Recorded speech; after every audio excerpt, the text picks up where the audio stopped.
नमस्कार, आर्या न्यूज देख रहे हैं आप। मैं हूं आपके साथ पल्लवी सिंह। चक्रवी में स्वागत है आपका।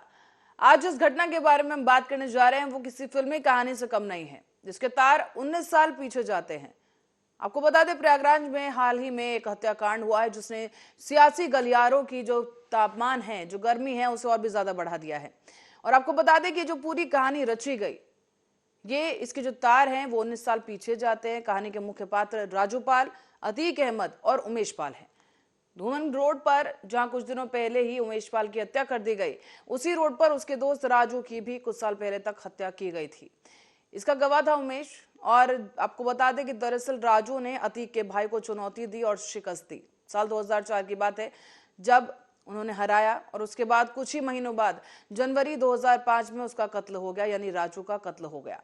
और अब उसी खौफनाक मंजर की कुछ तस्वीरें फिर से ताजा हुई, क्योंकि एक बार फिर से उसी सड़क पर एक और हत्याकांड हुआ, जिसकी तस्वीरें एक तरफ हम आपको दिखा रहे हैं। एक तरफ वो तस्वीरें हैं जहां पर हाल ही में हत्याकांड हुआ, जहां पर उमेश पाल की जो है हत्या की गई, उसके गनर की हत्या कर दी गई है। और साथ ही दूसरी तस्वीर वो है जो सीएम योगी आदित्यनाथ ने जिस तरीके से जो दावा किया था कि माफियाओं को मिट्टी में मिला देंगे, तो वो मिट्टी में मिलाने की कार्रवाई हो रही है, बुलडोजर की कार्रवाई हो रही है माफियाओं के घरों पर।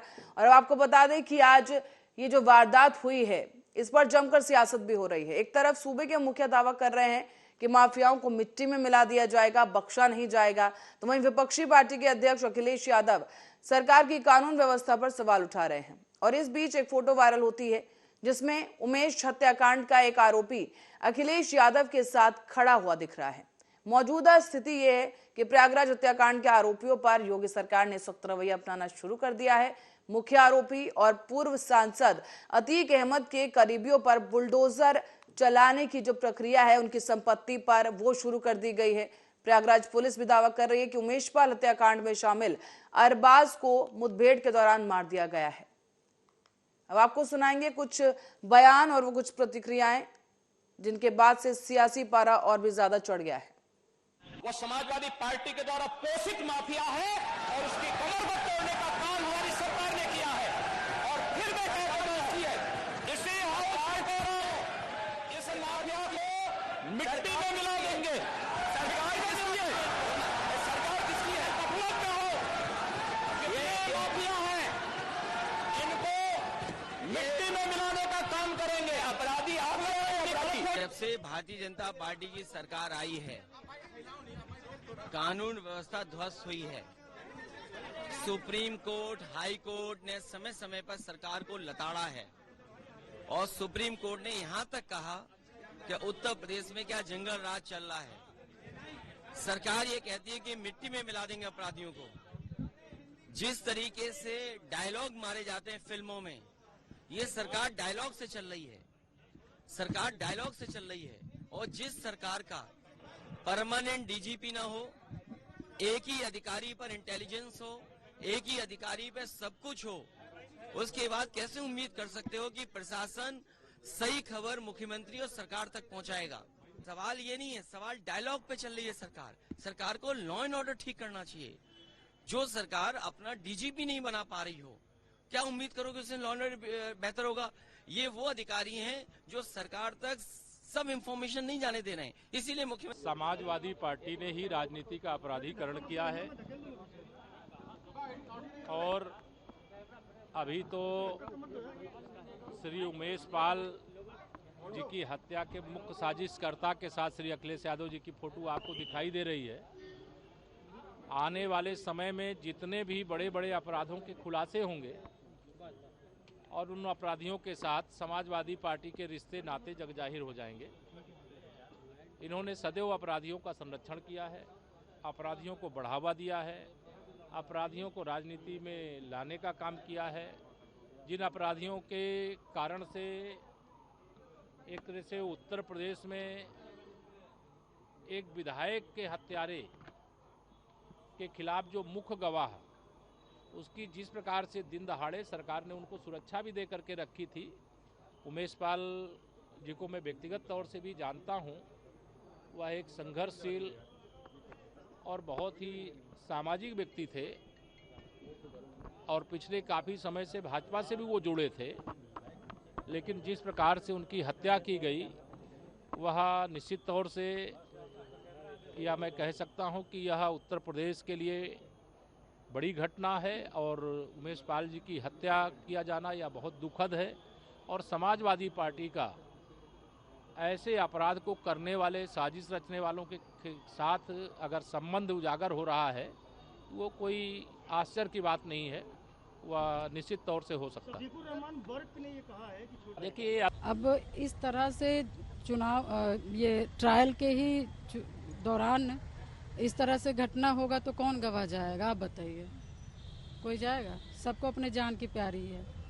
अब वही जब सुरक्षा नहीं दे पाएंगे तो किसी की हिम्मत नहीं पड़ेगा इस तरह से कांड में। और सब हमारे जो गवाह हैं सब बेचारे खाते कमाते लोग हैं, कोई ऐसा भी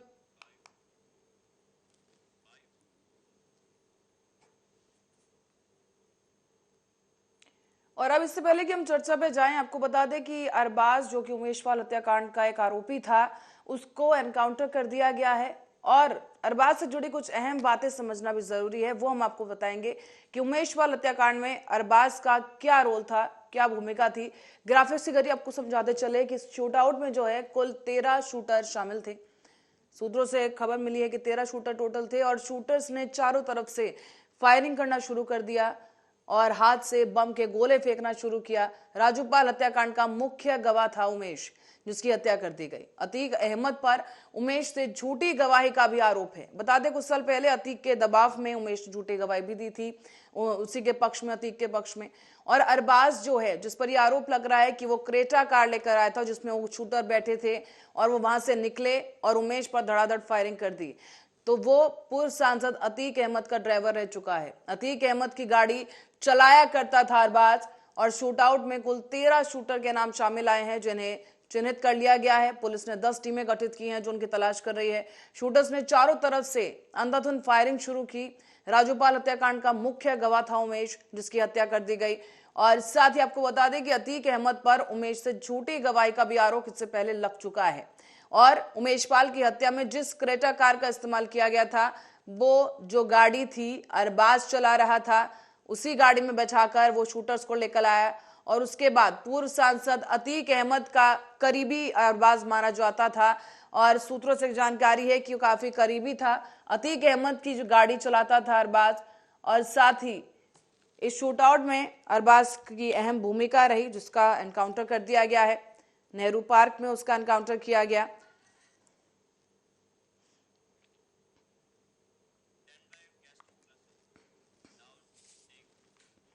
और अब चर्चा शुरू करते हैं। हमारे साथ आज मौजूद हैं आलोक वत्स, नेता बीजेपी, और अनूप दीक्षित, प्रवक्ता समाजवादी पार्टी।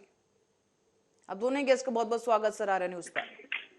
आलोक वत्स जी, सबसे पहले मैं आप ही के पास आऊंगी सर, कि जिस तरीके से एक बड़ा हत्याकांड आज हुआ है देश में, जो देखने को मिला प्रयागराज में, जिस तरीके से हत्याकांड कर दिया गया सरेआम, तो कानून बुरी तरह विफल हुआ यहाँ पर। जिस कानून व्यवस्था की बात यूपी सरकार कर रही थी, योगी सरकार कर रही थी, उसी कानून को जो है इस तरीके से धज्जियां उड़ा दी गई उसकी, क्या कहेंगे? देखिए पल्लवी जी,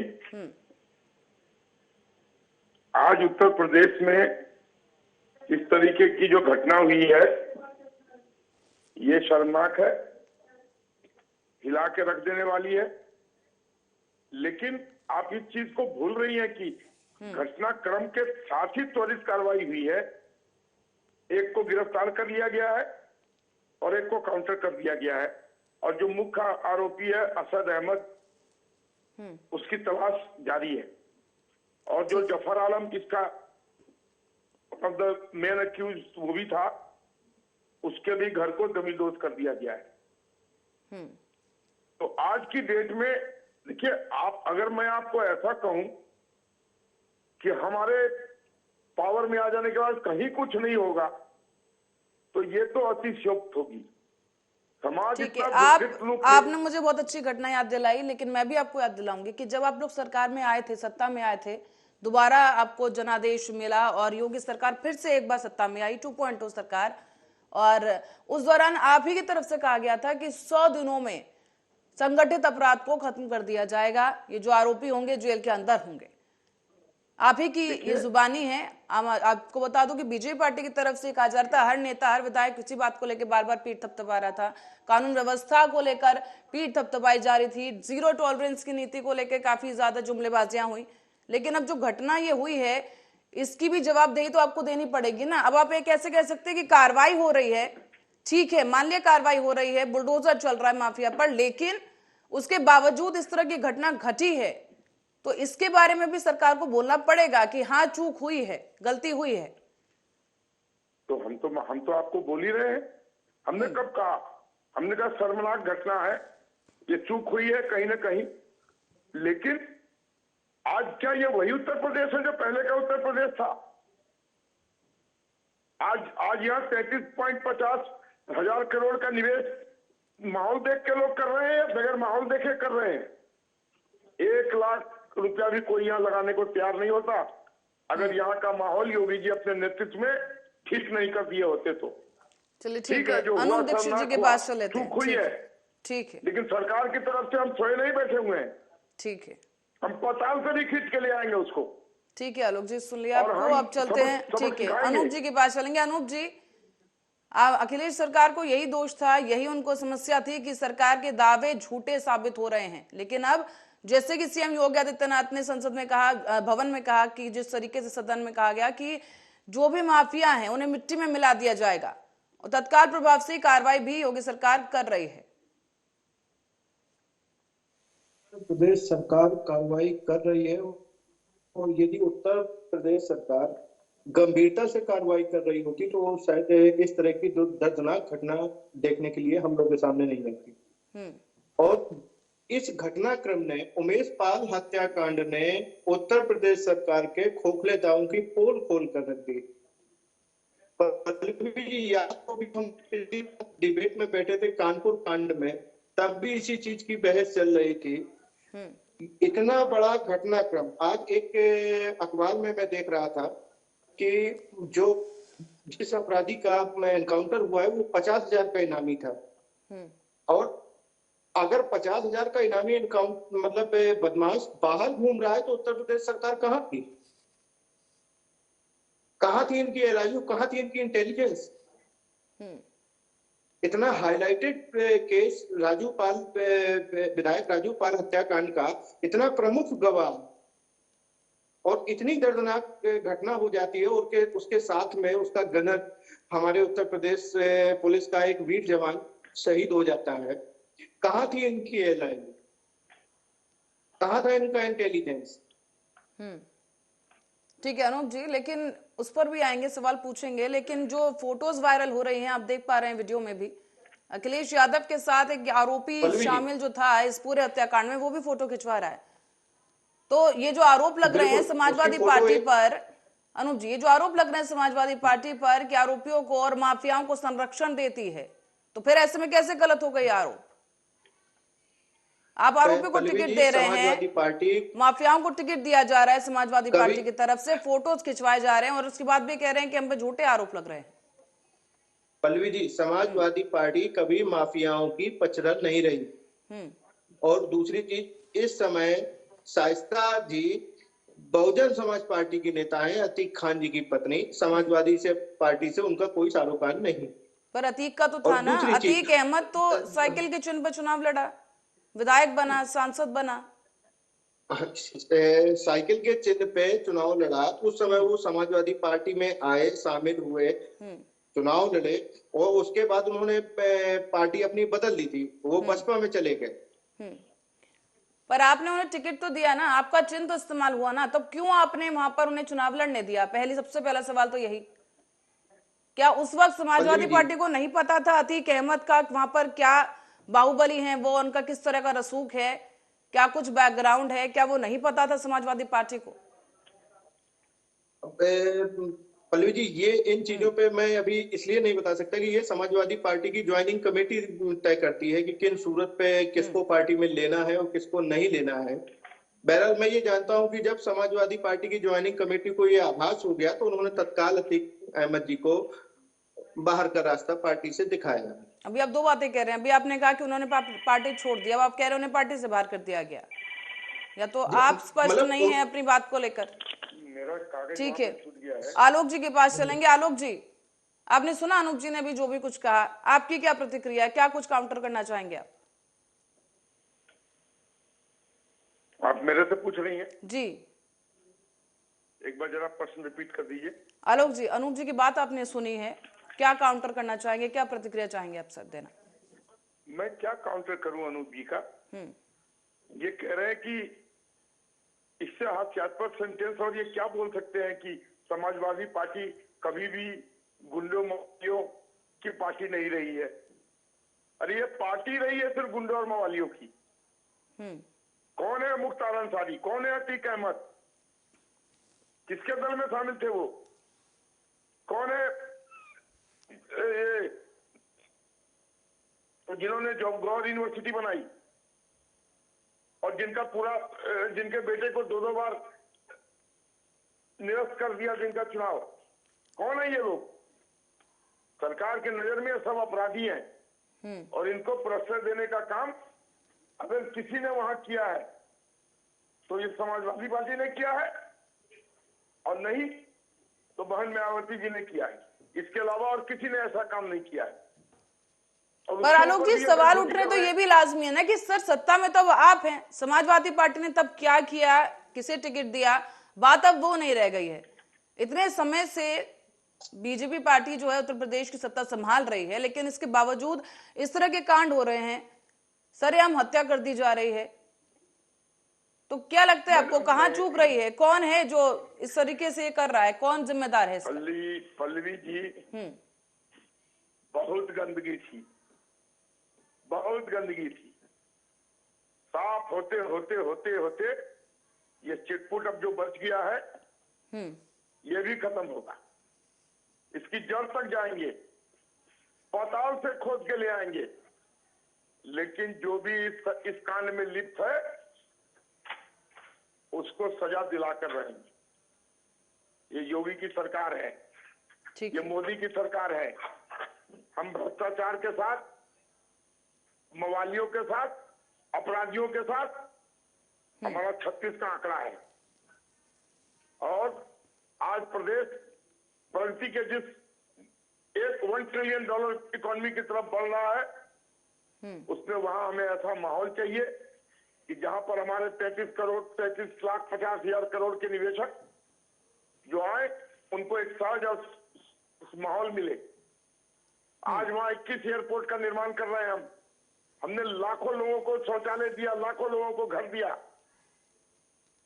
44 एम्स का निर्माण हो रहा है इसी युग में। सड़कों का जाल बिछा दिया, पुलियों का जाल बिछा दिया, मेट्रो का जाल बिछा दिया। ये सब इनके समय में कहां था? सबका साथ, सबका विकास और सबका विश्वास, इस तीनों को खड़ा करने पर हम उतरे हैं।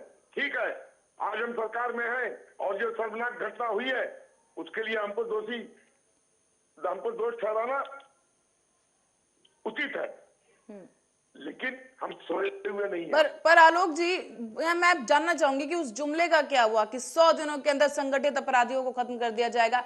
देखिए, बुलडोजर की कार्रवाई तो उससे पहले भी हो रही थी जब ये घटना नहीं हुई थी, लेकिन उसके बाद भी माफियाओं ने ये घटना घटित कर दी है, सरेआम गोली चला दी। मतलब ये तो है कि माफियाओं के दिलों में खौफ सरकार नहीं पैदा कर पा रही है, विफल हुई है उस जोन में। तो फिर आगे आप कैसे गारंटी से कह सकते हैं कि जो छुटपुट अपराधी बच गए हैं उनका भी सफाया किया जाएगा? ऐसी परिस्थिति में कैसे सफाया हो पाएगा? और जो निवेश की जो आप बात कर रहे हैं, क्या इस घटना का उस पर असर नहीं पड़ेगा, आपको नहीं लगता? देखिए, अब लोगों के अंदर ये विश्वास पैदा हो चुका है। ये यूपी वो यूपी नहीं रहा जो पहले था। ये यूपी एक बदला हुआ यूपी है, एक उठता हुआ यूपी है, एक बढ़ता हुआ यूपी है। हाँ, इस तरीके की घटनाओं से सेटबैक लगना स्वाभाविक है। मैं अगर कहूं कि नहीं जी इससे कुछ नहीं हुआ है तो ये झूठ होगा, लेकिन लोगों को पता है कि ऐसे करने वाले बख्शे नहीं जाएंगे। अरे सदियों सदियों का पुराना इतिहास को ठीक करने में तो थोड़ा तो टाइम लगेगा ही। ठीक है, और हम उसको ठीक करके ही रहेंगे। ठीक है। अनूप जी, इसमें एक बार फिर से बॉल आपके कोर्ट में फेंक दी गई है बीजेपी की तरफ से कि जो भी कुछ किया वो समाजवादी पार्टी के दौरान इतना ज्यादा कानून व्यवस्था ध्वस्त हो चुकी थी कि उसको वापस से पटरी पर लाने के लिए बीजेपी पार्टी को समय लग रहा है।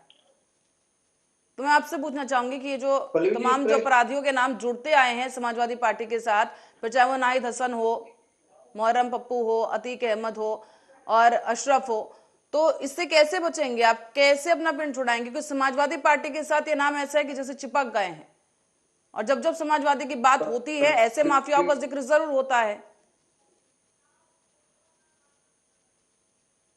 जी अनूप जी। पल्लवी जी, मैं आपकी बात से सहमत हूँ कि जिन व्यक्तियों को पार्टी से निष्कासित कर दिया गया है, पहले पूर्व के समय में वो हमारी पार्टी में रहे या हमारी पार्टी से चुनाव लड़ा, इस तरह यदि देखिए तो पल्लवी जी, उत्तर प्रदेश सरकार में जो भाजपा के विधायक हैं, अधिक 114 एमएलए ऐसे हैं जिनके एमपी एमएलए कोर्ट में गंभीर मुकदमे, गंभीर मामले चल रहे हैं। आप रिकॉर्ड उठाकर देख लीजिए।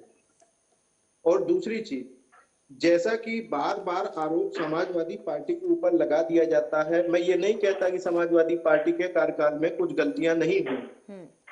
यदि कुछ गलतियां हुई हैं तो उत्तर प्रदेश की जनता ने हमको उसकी सजा भी दी है।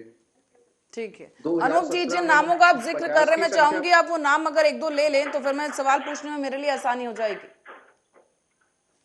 कैसा पल्लवी जी? जो आपने भी नाम गिनवाए कि बीजेपी पार्टी के भी कई विधायक ऐसे हैं जिन पर आपराधिक मुकदमे दर्ज हैं। कुलदीप सिंह उन्नाव प्रकरण देख लीजिए, अशोक सिंह चंदेल हमीरपुर, ये जब जब इनको सजाएं हुई हैं तब ये उस समय वर्तमान में विधायक थे भारतीय जनता पार्टी के। ठीक है आलोक जी, उम्मीद है आपने सुना होगा, मैं आपसे इस पर भी सवाल लूंगी। अनूप जी बात पूरी कीजिए। तो इस तरह 114 एमपी एमएलए उत्तर प्रदेश में हैं जिनके ऊपर गंभीर धाराओं में मुकदमे चल रहे हैं। तो भारतीय जनता पार्टी से समाजवादी पार्टी को सीखने की आवश्यकता नहीं। समाजवादी पार्टी का कहना सिर्फ इतना है कि उत्तर प्रदेश की जनता ने आपके ऊपर पूर्ण विश्वास करके आपको बहुमत दिया, मजबूत सरकार आपकी बनाई है, कम से कम आप उत्तर प्रदेश की जनता पर तो वही प्रयागराज एक साल पहले 1-2 महीने के अंतराल में 6 हत्याएं हुई थी। पल्लवी जी, जरा जवाब लिया जाए भारतीय जनता पार्टी के मित्र से कि उन मामलों में क्या कार्रवाई हुई आज तक? कितने मकान गिरा दिए गए, कितने अपराधी पकड़ लिए गए? और जिनमें से एक घटना उप मुख्यमंत्री जी के क्षेत्र में कौशाम्बी में हुई थी। तो आज वही प्रयागराज में उमेश पाल की दर्दनाक हत्या कर दी जाती है 13 लोगों द्वारा, और जिसमें से कई मुलजिम बता रहे हैं कि 50,000 25,000 के इनामी बदमाश हैं। यदि इनका शासन इतना अच्छा और इतना मजबूत चल रहा था तो इन बदमाशों को तो पल्लवी जी जेल के अंदर होना चाहिए था। ये जेल के बाहर क्या कर रहे थे? ठीक है अनूप जी, इस पर सवाल तो लेंगे हम बीजेपी से, लेकिन आपको भी ये बताना होगा अनूप जी, पर आपको भी ये बताना होगा कि समाजवादी पार्टी के कार्यकाल के दौरान इतने ज्यादा जो माफिया हैं वो कहां से पनपने लगे। और ये जो, क्योंकि जैसे कि मैंने पहले भी कहा डिबेट शुरू होने से पहले भी, कि 19 साल पुराने तार जुड़े हुए हैं इस घटना के, तो 19 साल से इन माफिया पर कार्रवाई क्यों नहीं की गई? आप भी सत्ता में काफी समय से रहे हैं, समाजवादी पार्टी। पल्लवी जी, समाजवादी पार्टी के कार्यकाल के दौरान और पिछली भारतीय जनता पार्टी के कार्यकाल के दौरान आप एनसीआरबी के आंकड़े उठाकर देख लीजिए पल्लवी जी, जमीन आसमान का अंतर आपको समझ में आ जाएगा। आरोप तो भारतीय जनता पार्टी का लगाना काम ही है। ठीक है, पर जिस तरह से कार्रवाई अभी हो रही है, क्या आपको लगता है समाजवादी पार्टी के समय में ऐसी कार्रवाई होती थी? 25 से 24 तारीख की ये घटना है और उसके बाद एक एनकाउंटर में मारा गया है, एक को अरेस्ट कर लिया गया है, टीम गठित हो चुकी है, कार्रवाई हो रही है, बुलडोजर चल पड़ा है, आरोपियों के घर पर पूछताछ लगातार हो रही है। तो क्या इस तरह की कार्रवाई पर फिर आप समाजवादी पार्टी क्यों सवाल उठा रहे हैं? क्योंकि अपने कार्यकाल में तो ऐसा कुछ किया नहीं, अब भारतीय जनता पार्टी अगर कार्रवाई कर रही है तो उन पर सवाल उठाने हैं। पल्लवी जी, समाजवादी पार्टी के समय आप उठाकर देख लीजिए, जहां जहां इस तरह के गंभीर अपराध हुए हैं त्वरित कार्रवाई हमारे उस समय के मुख्यमंत्री जी ने की है और जो जमीनी स्तर पर दिखाई पड़ी। चाहे रायबरेली कांड हो, चाहे प्रयागराज कांड हो, चाहे अलीगढ़ कांड हो। बस हमको सेकुलर बनाकर हमेशा भारतीय जनता पार्टी आरोप लगाती रही। ठीक है, चलेंगे हम दोबारा से एक बार। सर मैं आपको रुक करूंगी। आलोक जी जी क्या काउंटर करेंगे सर? देखिए पल्लवी जी, ये कहने को कुछ भी कह लें, लेकिन यूपी में इनके राज में, मायावती बहन मायावती की राज में भू माफिया, शिक्षा माफिया, खनन माफिया, वन माफिया, शराब माफिया, जमीन माफिया, 61 लोगों की मोस्ट वांटेड की लिस्ट बनी हुई है। उनकी तलाश जारी है। देर सवेर उनको नकेल पहना ही दिया जाएगा। और जितनी त्वरित कार्रवाई योगी जी के राज में किसी घटनाक्रम पे होती है, ऐसा कभी सुना भी था आपने समाजवादी पार्टी के रेजिम में? पर अनूप जी तो कह रहे हैं कि उनके राज में भी पार्टी काम कर रही थी, आरोपियों पे कार्रवाई होती थी, और समाजवादी पार्टी की तरफ से बीजेपी नेता पर भी आरोप लगाया जा रहा है कि इस पूरे घटनाक्रम में एक बीजेपी नेता भी शामिल हो सकता है। मैंने कब कहा कि बीजेपी में कोई आदमी ऐसा नहीं होगा जिसके ऊपर अपराध की लिस्ट ना हो, लेकिन जब तक वो अपराधी घोषित नहीं किया जाता है कोर्ट द्वारा, तब तक तो वो उसको कम से कम आप पकड़ के रखेंगी। जिस दिन उसको वहां से सजा मिल जाएगी, हम मिनट भी नहीं लगाएंगे उसको पार्टी से बाहर निकालने में। ठीक है, यानी कि सबूतों के अभाव में अगर किसी को सजा नहीं मिल रही है तो भारतीय जनता पार्टी ओके है उस बंदे को अपने साथ रखने के लिए, पार्टी में उस शख्स को रखने के लिए। किसी के ऊपर आप उंगली उठा दें तो क्या वो उसको मान लिया जाए कि हाँ ये अपराधी है? पर जो बीजेपी पार्टी इतने दावे करती है कि हम 0 टॉलरेंस रखेंगे क्राइम के प्रति, तो फिर अगर ऐसा कोई शख्स उनकी पार्टी में अगर है जिस पर गंभीर आरोप लगे हैं, तो उसे पार्टी से अलग कर देना क्या सही नहीं होगा? और अगर आप नहीं कर रहे तो फिर आप समाजवादी पार्टी पर पूरी तरीके से सवाल नहीं उठा सकते। एक मिनट नोट कर लीजिए कि अगर इस तरीके का कोई बात होती है और हमारे किसी भी आदमी पर उंगली या कोर्ट ने उंगली उठा दिया, तो हम मिनट भी नहीं लगाएंगे उसको बाहर करने में। और हमारे यहाँ रहते हुए वो इस तरीके की कोई कार्रवाई करके और बच जाए, ये तो असंभव बात है। ठीक है, ये असंभव बात है। और एक चीज आपको बता दूं, ये माफियाओं की जो लिस्ट है बहुत लंबी है। हम तो सिर्फ अतीक अहमद, मुख्तार अंसारी या आजम खान या उनके बेटे को जानते हैं।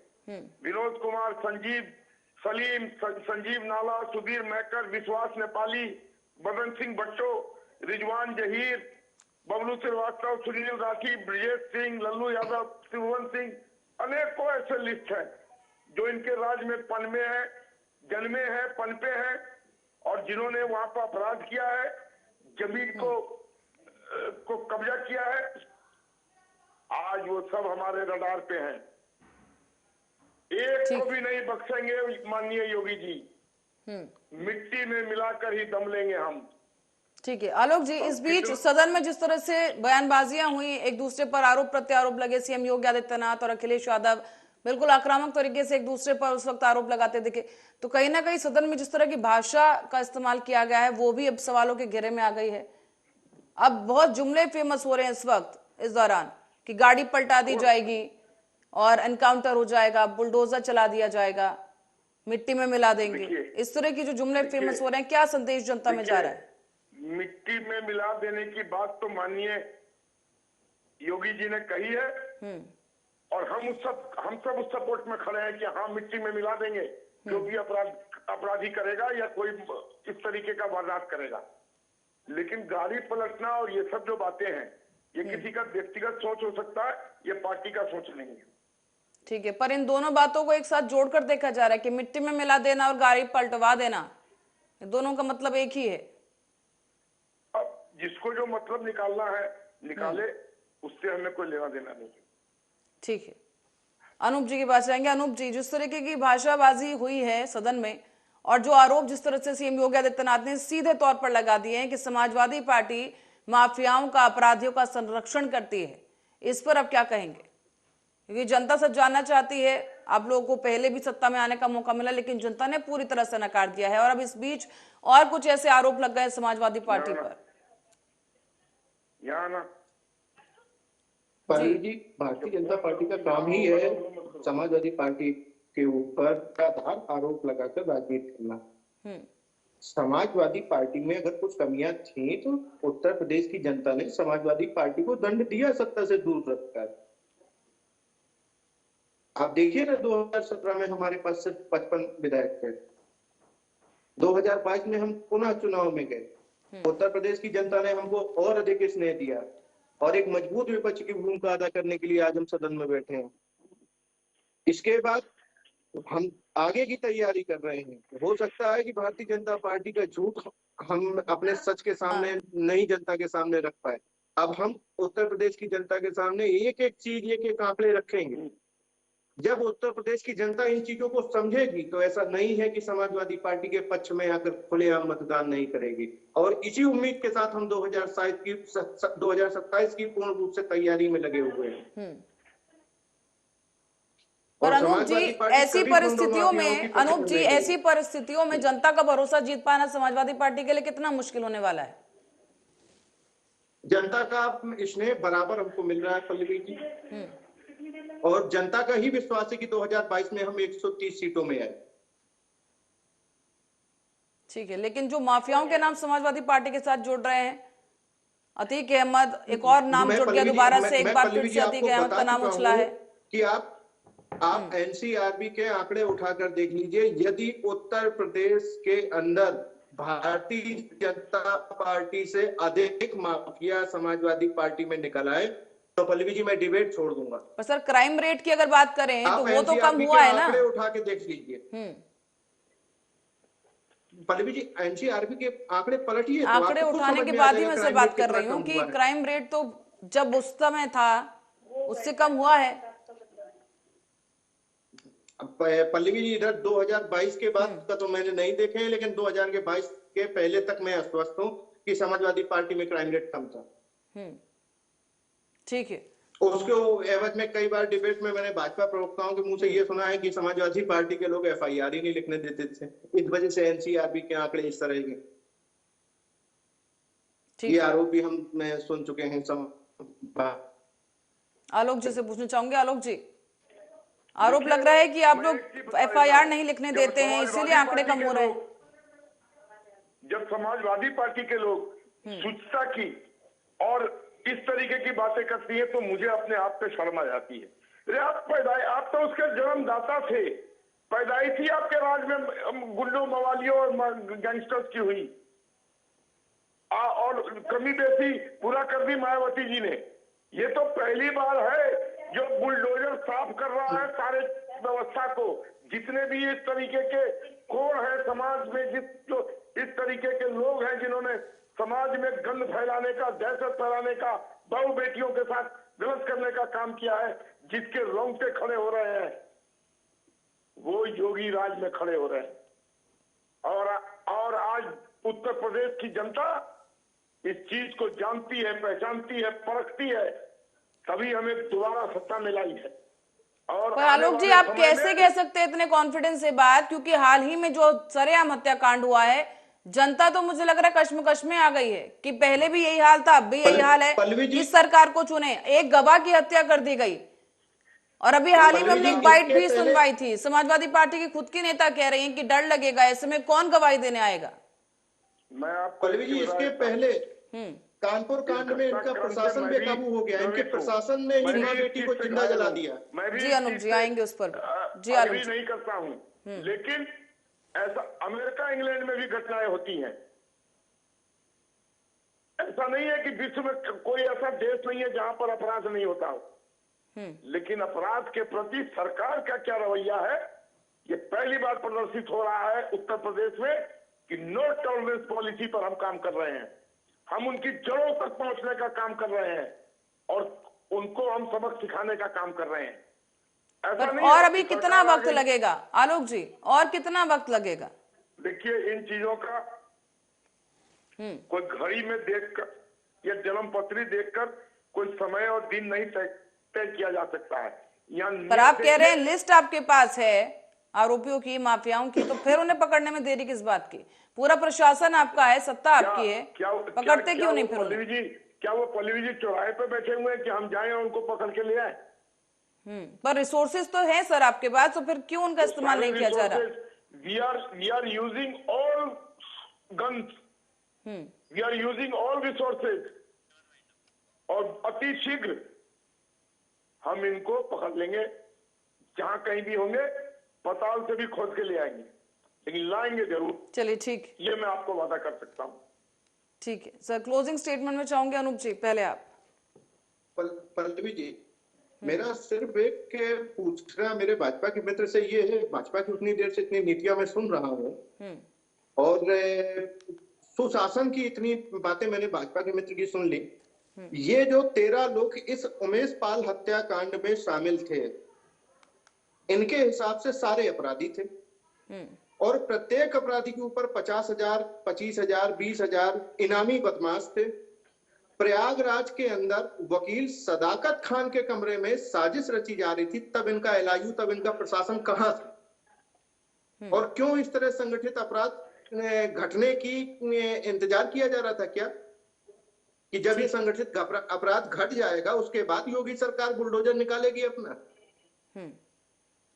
ठीक है आलोक जी, सवाल आपने सुन लिया, जवाब मैं भी चाहूंगी सर आपसे कि होटल रूम में साजिश रची गई, उसे एग्जीक्यूट किया गया बहुत ही साफ तरीके के साथ, बम के गोले फेंके गए, हथियार आए, तो कैसे, क्या सरकार इंतजार कर रही थी? सरकार भी छोड़िए, प्रशासन क्या आपका इंतजार कर रहा था? जिस यूपी पुलिस की तारीफ करते आप थकते नहीं है।